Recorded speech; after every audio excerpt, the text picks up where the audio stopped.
Either way, what I didn't test is how I'm sitting. Are you testing it now? Okay. I just know the legs are fine.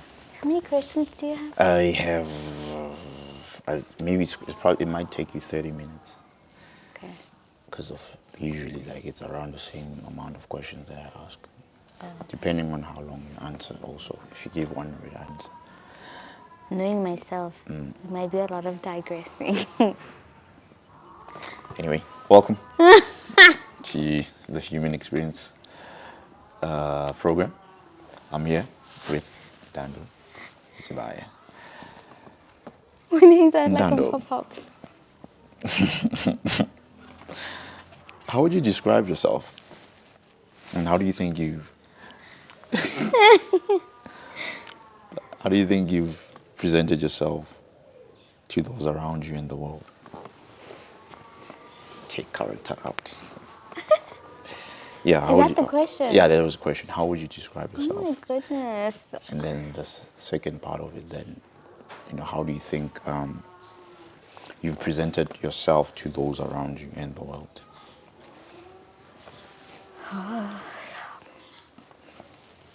How would you describe me? But don't answer that. But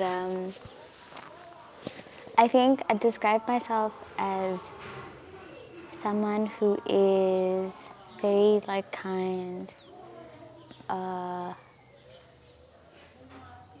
like a chill. Yeah, I describe myself as like a chill person, someone who's loving.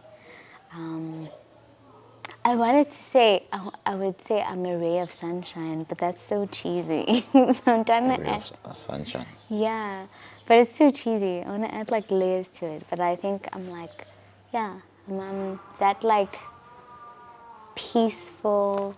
You know those people that go to hospitals and they stay with you when like someone has died? Okay, there's people like that do that. Yeah. Like when a family has lost someone, they just there. They just sit with you. Okay, also like they pray with the family and just help them like in that moment. Yeah. But yeah, I'm that person that So, just. so how do you think you've presented yourself to the world I and those think around you? I think I've presented myself to be that person, to be more of the kind, understanding, sweet person, but not so much of the. Okay, I didn't mention this part, but not so much of the fiery side of me, like the I don't have it together all the time side of me. So I've presented myself as someone who is, I think, problem free for the most part, and is always ready to help. But you have problems. Yeah. Yes. But you present like that problem-free side to the world I and have those around you. presented. Yeah, I think I have presented. Yeah. How does that affect you? Huh. Um. Yeah, it has affected me kind of like in a negative way mostly, like for the most part, because I find it difficult to, and I'm not saying it's their fault, but I'm guessing with how you're asking me, it's like I did that, I presented myself that way, and so now it's affecting Probably me. subconsciously also. It's not something you're aware of. So that's why I'm asking, like, is it something that now, could you say that you are aware of, you've presented like a different side that maybe people have only now taken the rays of sunshine but forgot there's some rainy days at times? Yeah. Yeah, partly yes, it's true. I think, yeah, because now I find it difficult, or I found it difficult to be vulnerable around people. Um, yeah, I think that's like the Yeah. biggest thing. It's like the biggest thing, honestly. Like just finding it difficult to be vulnerable and also to be in like uncomfortable situations, like Yeah. addressing, yeah, like just be in conflict. I don't like conflict or confrontation. So, yeah, I find that I have to work harder if I'm presented with situations like that. I need to like psych myself to like deal with anything that's like conflict related, vulnerability, with mostly like friends and family. Kakhulu family, yeah. Okay. Okay, I want to get into like the creative side of you. What does creativity come to mean to you? My life, yeah. It means life. It means purpose, and impact. Yeah, that's what it means. Because I found that it started off as something that like, oh, I'm a creative, right? I never even, you could even say it's identity. I never really took it like that before. It just used to be like a, oh, this kid can draw. Nice, cute, to this is one thing, to it becoming a hobby, right? It's like one thing that you find yourself doing on a random Tuesday and you're so happy, right? And it's something that you look forward to doing. To, actually, let me try this. Let's see if I can go to school for this, right? Yeah. To actually, I think I can make a career out of this. And yeah, so it's become purpose. It's become like, I could even say part of my identity. Yeah. Okay. And I want to phrase it in the perceived image of the hungry artist, right, or the struggling artist. Do you think there's a place for creatives in this world? Yeah. By virtue of us being here and having those talents, there is a place for us. It's just that we might have to take up the space and make it visible for us that there is space, because it looks like, yeah, it looks like artists, particularly visual artists, right? It looks like we sidelined, right? And also because we ourselves don't know or haven't or have been growing up in a society that like doesn't really value talents that we have. So you kind of like also don't know what to do. Like you'd find that, okay, I remember with me, right, growing up, I remember saying I wanted to be a fashion designer, right? And then eventually, you do so well in school, and they're like, okay, what's gonna make money? What's gonna get you money, right? And then you're like, okay, I want to be a forensic scientist. Okay, cool. So I'm gonna do science, right? And that seems, if when people ask me, I used to be so proud to say, oh, I'm studying science, you know. But when someone would come and be like, oh, so you're an artist, it's like, yeah, like I'm happy to share that side of me, but it's not it's not a leading thing that I share. It's not something I can like boast about. I used to boast about career-wise, and be confident that like, yeah, I'm an artist, full stop. Because usually when you say I'm an artist, there's just like this awkward silence afterwards that like, okay. It's like people are already like, where do you live? What are you eating? Do you have a job? No, like seriously, what job do you have? Yeah. So we have a space. It's just that we just need to occupy the space and make it visible and be confident in that space. Yeah. When you spoke about, I guess, the value of the artist, do you think in that same space, do you think like the artist has to create that space to appreciate, or other artists to appreciate their work, or the world automatically also appreciates the space that they've created and them as artists or gifts from God? And do you think like there's that? Did you think the appreciation boosts creativity, or the lack of it kills it? I think the What is like the artist live off? Is it the appreciation that he gets? Oh, this girl can draw. like validation Yeah, validation. Is it the value that the world gives them. gives you, that you are, a talented artist or creative? Like what do you think of that whole, like what's the relationship like between the artist and the world?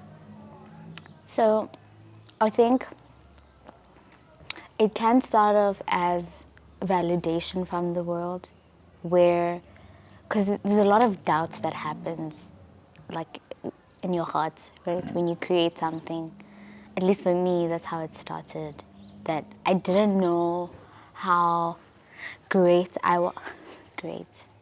I didn't know how good I was, or how far I could go with my art until someone else was like, oh, you can draw. Oh, this is good. This is really good. Like, this is really good. You should do this. You should do that. Or please draw me.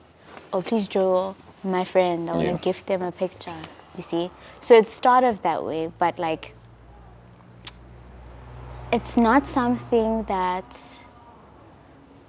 a creative should live by or off of, because then you'd start creating because of other people, you see. So my answer was so perfect before you started going on and on. What?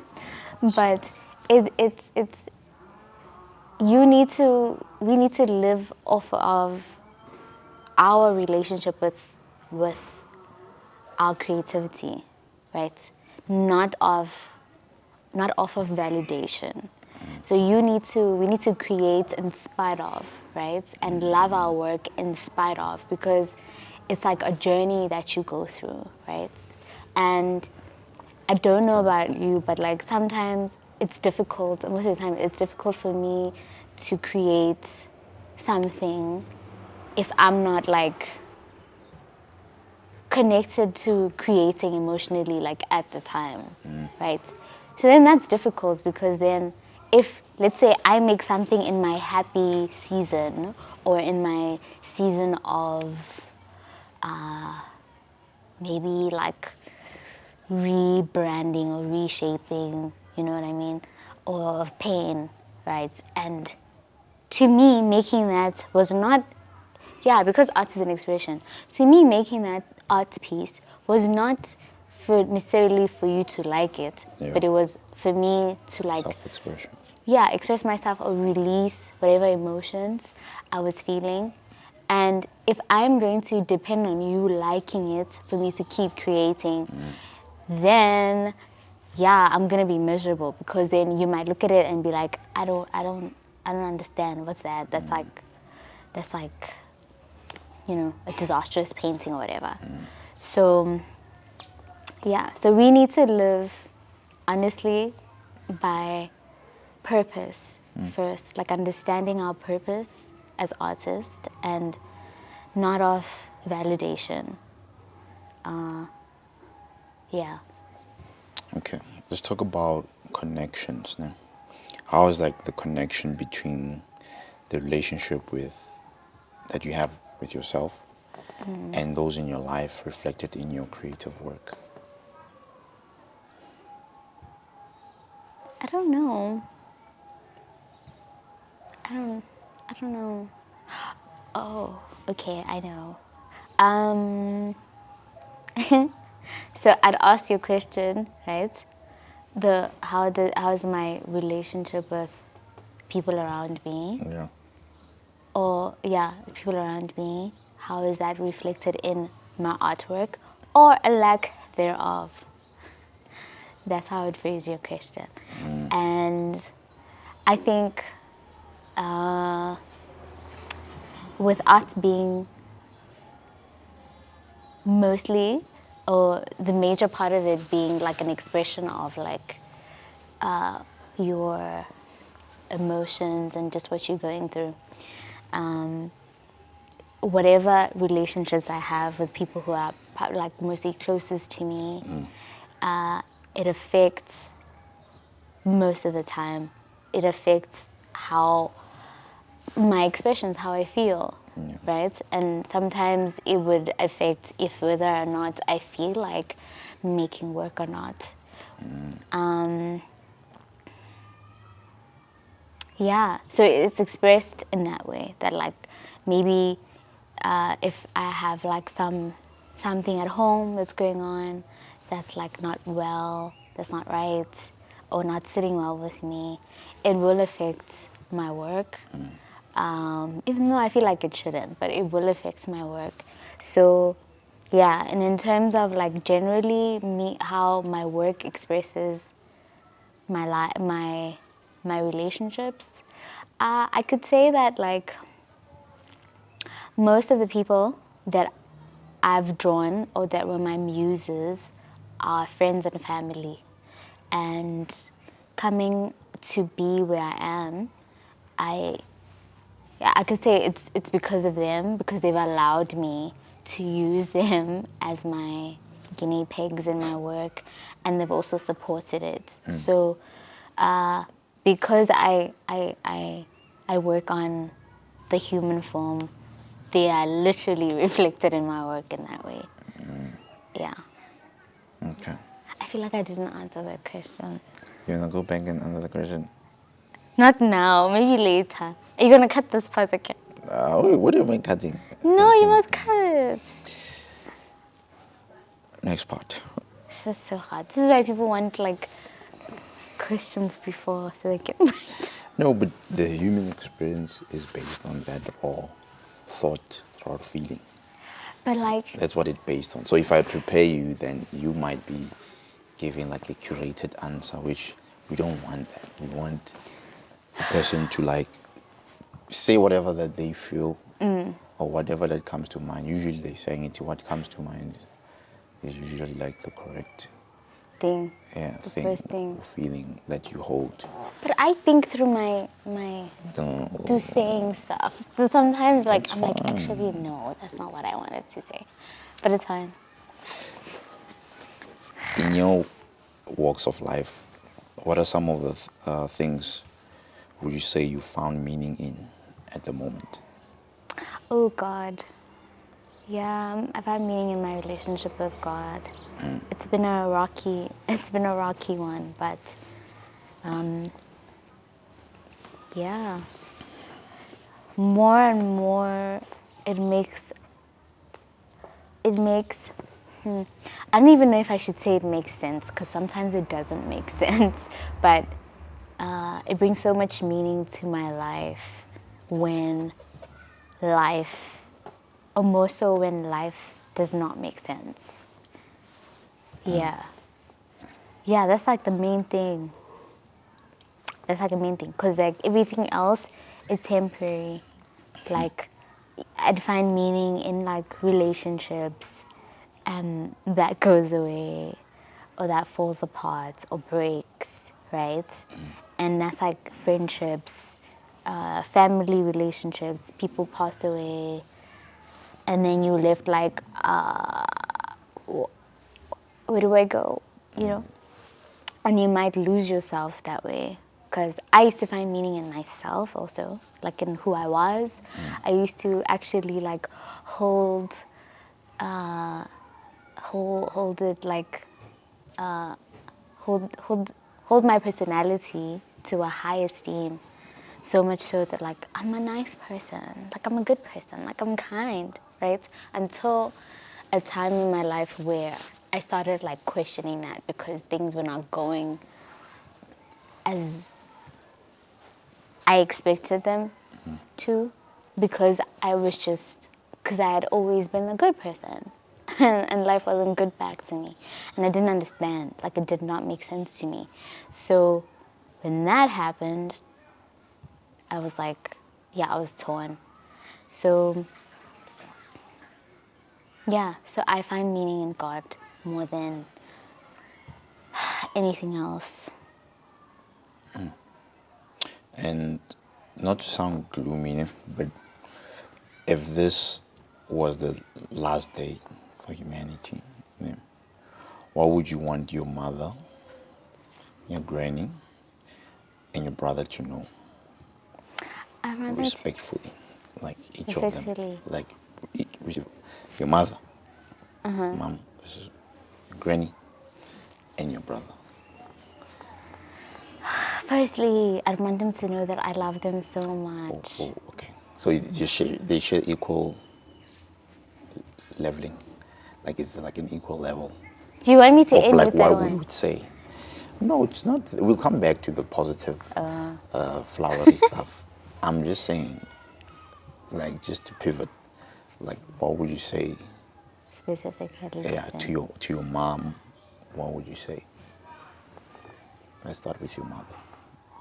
This is so personal. What would you say to her?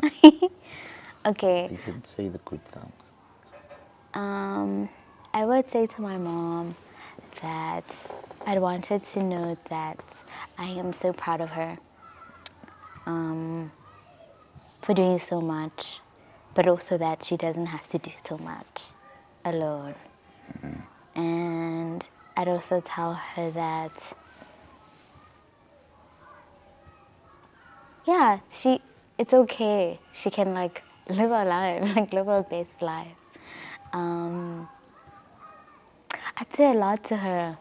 I'd say a lot to her, but What's that a lot? What's that a lot?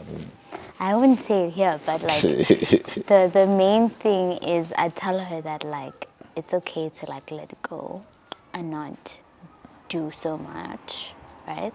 Yeah. And I'd also tell her that like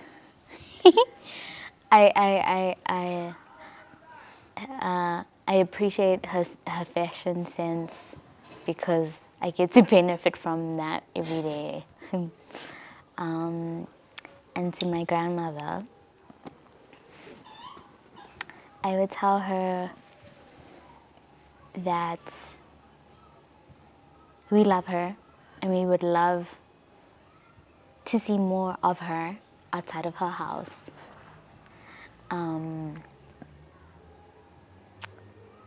Yeah, even her, I'd tell her it's okay to start afresh.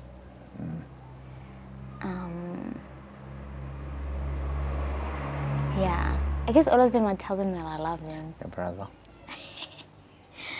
Oh, my brother. Oh, I would tell him that I'm so proud of the man that he has, the young man that he has become and is becoming. I would tell him to listen more, To who? to learn to not necessarily me, Oh, okay. but even me, but like to learn to like listen more. Yeah, yeah, Going back to you. to me. Okay. What's the conversation with yourself sounding like these days? Do I really want to do this? Like, what's the plan? Like, where are we going? But it's okay. That's the conversation. It sounds so short. Yep, literally. Like, there's a lot of like thoughts that go on in my head, right? And I'd be like, yeah, I'm doing this today, cool. Yeah. And then just, yeah, there's just this one thing, right? So I'm just like, do we really want to do this? Like, do we really want to do this? Someone, one of my acquaintances from church, actually just one of my contacts, yes, likes saying that, or posting on WhatsApp that at least every day, ask yourself why you want what you want. And that's been me lately, where I go after things, right, and goals that I've always wanted to achieve, but then it's like once you get there and you really sit and you ask yourself okay, but why do I want to do this? Is it for me, or is it to fulfill something that maybe my parents said or thought that I would be doing or would have achieved by now? Yeah. Why? So, yeah, that's been me. I wanted to touch on religion just a bit. Okay. And what has that journey been like? How's that journey been like for you? Oh, for me, it's a relationship, right, with God, and it's been so good. It's yeah, it has its ups and downs. It has had its ups and downs, where I moved away, and I came back to God, and then I moved away again, right? And then I came back, and now it's like just understanding what it really means to be sold out to God, right? And to have a relationship. To have a relationship with Him. I've been someone who's been very active at church, serving, right? And I remember before COVID, it used to come so easy. I'm there. You don't even have to ask me twice. Okay, if they need help, I'm there. Well, particularly in the department I was serving in, and yeah, everything just came easy. I was always at church. Always I wouldn't say read my Bible as much, but I didn't have a lot of distractions. And then after COVID, now when things have changed, even in the structure of the church, of my church specifically, and basically just it was just been a realigning of things, of how we did things, and also now seeing that okay, things are not the same. Right now, I had to be during COVID time, had to be more intentional with my relationship with God, reading the Bible, praying, right, and not just doing it religiously. And finally going back to serving, and it was not easy at all. And I remember I struggled with that, and I was like, why is it so hard? It was so easy before, and I wasn't even that serious. But now that I'm trying to be focused, it's so difficult. So it's just understanding what it means to be fully sold out, right? To fully make Jesus Christ, God, Lord over your life. It's not cute. It's not cute all the time, but it's so much worth it. Yeah. Did I answer your question? I don't know if I did. Did I? You answered the question, but it's your journey though. But did I answer your question? You answered the question. Oh, okay. Okay. You described the journey, so that's the. Okay. And then, lastly, what is it? Did you say lastly? Is Oh, what? amazing. What is it about the character of Christ that you feel like you found identity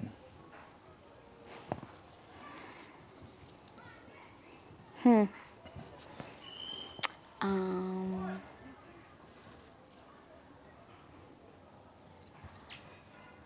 That I resonate with. I could say, first thing that came to my mind is His mercy, how merciful He is. And yeah, I think I found after that identity crisis time I had, I found so much. Yeah, I found that I could resonate with it. I found so much like refuge Yeah. in that, and I felt like, okay, I'm not crazy, right? Yeah, so he's a very forgiving God. Yeah, he's very forgiving and merciful. The Bible even says like his mercies are new every day. Sometimes it's difficult to comprehend that like a person can be wronged so many times and then they'll just be like, okay, you know. Obviously, there's what's this, repercussions for doing wrong. Like if I hit you in the face, you'll forgive me, but it doesn't mean now you're gonna be cool like that, you know. So, but like, yeah, he's just so merciful, huh? It will be movement of justice for Ntando. Basically, So actually. But yeah, yeah, I found identity in that, like in his mercy. And because I've always been someone who's like so forgiving, you know, and always the one who takes time with people, like would be more patient in understanding people, and always giving people like a benefit of the doubt. I'd even say a second chance, but like, yeah. And it always seemed like the crazy one, you know. My friend, one of my friends was like, you have a good heart, that's why. We had like a situation where this person came to us and they're basically rude, right? And then I was there, like still trying to understand them, even after they rude episode. I was still there trying to understand, like, okay, where they coming from, like why. Like I'm always the one to be like, but why are you like this? Like you must be hurt, you know, and wanting to like fix everything. So yeah, so it just made me feel like, okay, I'm not crazy, but that side of my life, right, offered in your hands, like in God's hands, can be used for better. Like it can be channeled in the way that I'm not taking advantage of, but has a better purpose. Yeah. all right. Thank you for joining us on the Human Experience. Anything that you would like to say? Any last words? No. You want to share? No. All right, thank you for joining us. Next, on the next episode, our guest is